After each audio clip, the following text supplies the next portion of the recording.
briefly summarizing the last couple of videos, we have our vectors F12 and F13 from before.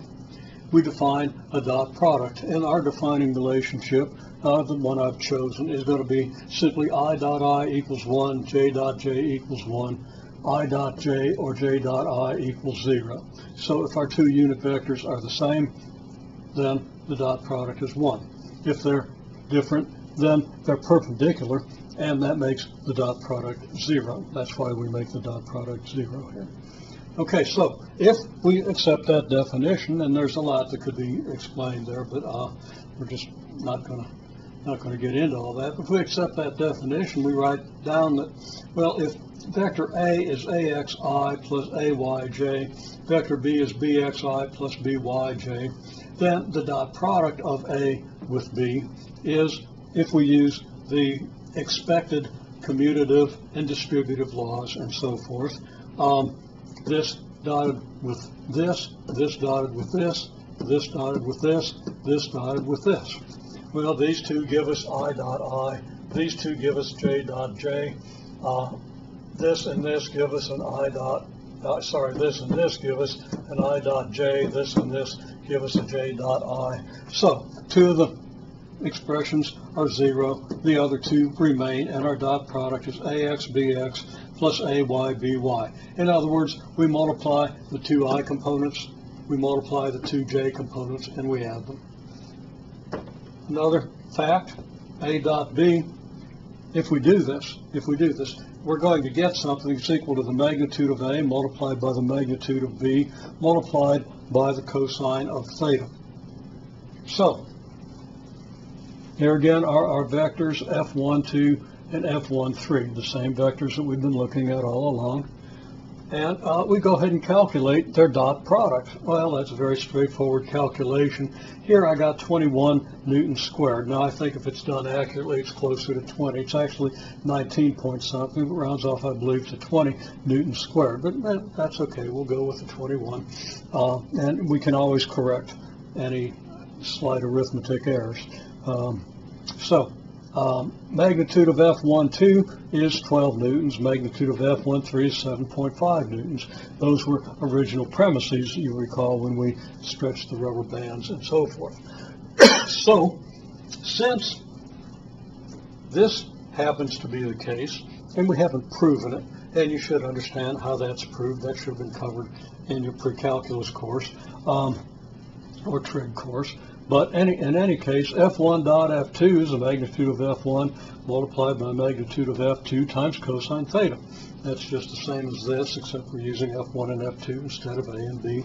It follows then that cosine theta is the dot product here divided by the product of the magnitudes. That's going to be 21 newtons squared divided by 12 newtons times 7.5 newtons, and that's approximately 0.23. And that really doesn't change. Well, that changes a little bit if you use 20 here. But when we take the inverse cosine of what we get, either way, whether this is 20 or 21, we get 77 degrees. So the question was, is this equal to 77 degrees? The answer is yes. Now, why should this be 77 degrees? Well, that's because this angle, which we calculated previously, is 48 degrees, and this angle here is 125 degrees. And if you subtract 48 degrees from 125 degrees, you're going to get theta, and that is 77 degrees, and that agrees with the dot product calculation, and it agrees with our dot product calculation agrees with our calculation of the angles. Now, we could easily have been off by a degree because of round-off errors and approximations, but it all worked out, and we confirm the validity of the dot product, at least in the case of these vectors. Now we want to define what we call the projection of one vector on another. As mentioned, projection of a force vector on another force vector is not a real common occurrence. It doesn't have a profound physical interpretation, but it can be used to find the components of one vector in the direction of the other. And then if we subtract the projection from the vector we're projecting, we get actually the component perpendicular, the component of this vector perpendicular to this one. And that can be very handy if we're trying to sum the vectors. In some cases, that's a very handy calculation. In any case, what we mean by the vector projection of F13 on F12 is we project F13 onto F12. We put F13 and F12 here at a common initial point, and we got to the tip of F3, project that down to the line of F12. Now, it could be that F13 is a lot bigger than F12, so it doesn't project onto the actual vector. It projects onto an extended line. And it's also possible that F13 could be back in this direction, so the projection would be backwards along the line of F12. So we can extend the line of F12 to permit the projection of F13 onto the line of F12. In this case, F13 projects right onto the F12 vector. We don't have to extend the line either forward or backward. But there are cases very commonly where you do. Okay, so anyhow, the vector projection of F13 and F12 is just this vector here, which has a magnitude equal to this side of the triangle and is in the direction of F12, or if this angle is greater than 90 degrees, opposite the direction of F12. But it's going to match the magnitude of this side of this triangle. So that's the component of F13 in the direction of F12. The magnitude of that projection in this case, since the angle is 77 degrees, clearly then should be the magnitude of this 70.5 newtons times the cosine of this angle, which is 77 degrees. And a unit vector in the direction of F12 is 0.67.74. So the vector projection is 7.5 newtons times the cosine of 77 degrees multiplied by the unit vector 0.67.74. Now, we didn't actually calculate that. I just say, etc. Again, that it's not particularly important for two forces, but sometimes very handy. Now, we're going to calculate the projection from a different method, and we're going to find that it's 1.67 newtons at 48 degrees.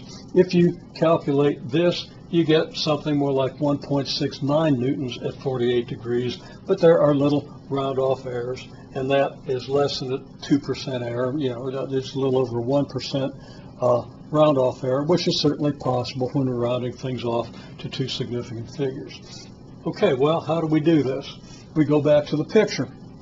Here's our F13 vector, here's our projection vector, and here's our unit vector. Now, let's note that the unit vector has no units. F12 and F13 do have units, so that we don't have a common scale for F12 and for our vectors F12 and F13, which do have to have the same scale, and our unit vector, so we can draw it of any magnitude or any length we wish. We don't know what length corresponds to magnitude of 1, nor do we know now we have used some scale in sketching F12 and F13, so we do know that about this far represents 1 Newton, but the plain old number 1 could be any length because it is not scaled in newtons. Okay, anyhow, so our unit vector is just, and we've seen unit vectors, to get a unit vector, we divide the vector F12 by its magnitude. So here's our unit vector. Okay, if F12 has a magnitude of, as it does, of 12 newtons, then we're going to divide the F12 vector by 12 newtons, and we're going to get a unit vector. And when we do that, this is a vector we get. And we've already seen that calculation, so just repeating what we've already seen. Now, here's our notation. The projection of F12 onto F13 is what? It's the magnitude of F13 cosine theta, which basically gives you this side of the triangle and makes it negative if the angle happens to be greater than 90 degrees, multiplied by the unit vector.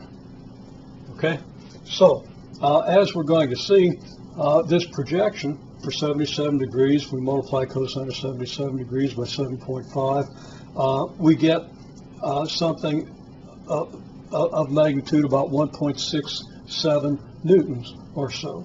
So this has a magnitude of 1.67 newtons, and when multiplied by the unit vector, we get the projection vector, a vector of that magnitude in the direction of F12. Okay, well, the scalar projection is just written without a vector. Notice this projection has a vector over it, and its magnitude of F13 multiplied by cosine theta, so that this F13 multiplied by cosine theta that you see here is just what we call the scalar projection, and that gets multiplied by the unit vector. So the projection is the scalar projection multiplied by the unit vector. Now, the scalar projection, the magnitude of F13 times cosine theta, well, here's our F12 dot F13 equals magnitude of this and magnitude of that one times the cosine of theta. Here we see magnitude of F13 cosine theta. If we divide both sides by magnitude of F12, we're going to get this expression, magnitude of F13 cosine theta, and that's just going to be F12 dot F13 divided by magnitude of F12. So we replace this by that expression and our unit vector by F12 over magnitude of F12, and here we have an expression for the vector projection. Now, remembering what our two vectors are, the fact that their dot product is, I've corrected the 21 to 20 newtons squared, and the magnitudes 12 newtons and 7.5 newtons, just so we can see it here. We calculate the projection. And when I calculate the projection, I calculate it by calculating these two parts. We could simplify this if we just wanted to use this as a formula without understanding what it means by just putting an F12 squared, magnitude of F12 squared here, and then just calculating all this and multiplying it by F12. That's a good way to calculate it if you don't want to think about what it means, but in an introductory course, when you're first seeing it for the whole year, you should always think about what it means, and I think you should always write it this way and calculate it this way. So that's what I've done. Projection of F12, the projection on F12 of F13 then is this dot this over magnitude of this. Remember, that gives you this side of the triangle, but with a plus or minus, depending whether theta is less than or greater than 90 degrees. Multiplied by F12 over magnitude of F12. What's that? That's your unit vector. So we're just multiplying this with its plus or minus times the unit vector. And the calculation now is very simple. Okay, our dot product is 20 newtons squared. Magnitude of F12 is 12 newtons. We can just read that off. We know that. And F12 over magnitude of F12, we've calculated it, it's this, but I went ahead and wrote it out here. If we do this division, we get 0.67.74. If we do this division, we get 1.67 newtons. If we then multiply this out, we get 1.12 newtons, 1.24 newtons as the components of our projection vector. And if we put that into the form of a magnitude at an angle, and you can do the arctangent, you can do the Pythagorean theorem, you do get 1.67 newtons at 48 degrees. Reminding you again that that's in good agreement with what we have here, even though there's a little over 1% difference in the magnitude. That's all due to round off. I'll also mention, in terms of the picture, if this is 7.5, this looks a little chunky. It looks more like 3 or 3.5 than 1.67.